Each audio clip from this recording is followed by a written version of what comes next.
Znajte, braćo,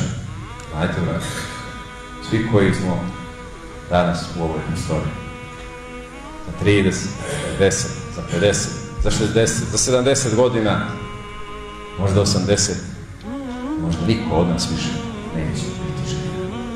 Sve će zemlja da pobedi.